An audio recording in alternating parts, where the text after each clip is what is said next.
Maple Systems thanks you for joining us. In this tutorial, we'll show you how to set up VNC Viewer and how to use control address of VNC Viewer. Go to Object tab and click VNC Viewer. Change the IP address to what you're going to monitor.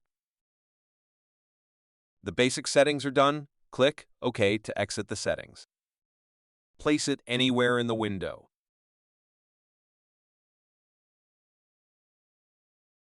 Download the project to see the results.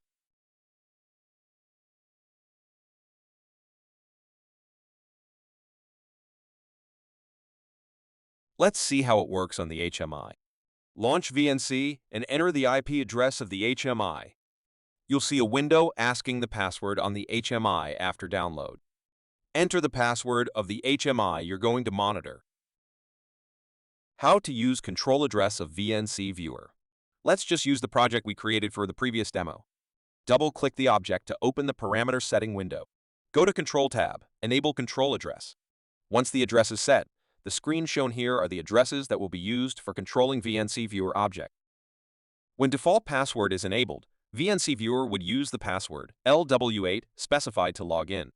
If the title bar is enabled, it would use title bar name as its title. Now try to create a couple of text, numeric, and ASCII objects for entering. Create a text object to easier identify. Since status just uses one word, create a numeric object to display. For password and title bar, you'll need to use ASCII objects. Since all these steps are similar, let's just go through it really quick. After all is done, download the project to the HMI to see the results.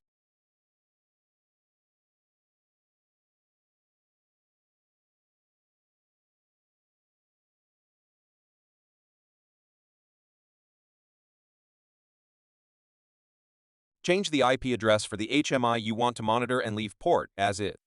Default password is enabled. VNC Viewer will automatically use password to log in. Enter VNC password. Enable title bar.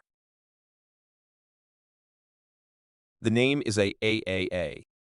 Enter 3 to command to load the new settings. Enter 1 to command to start VNC Viewer monitoring. If set up correctly, status shows 1.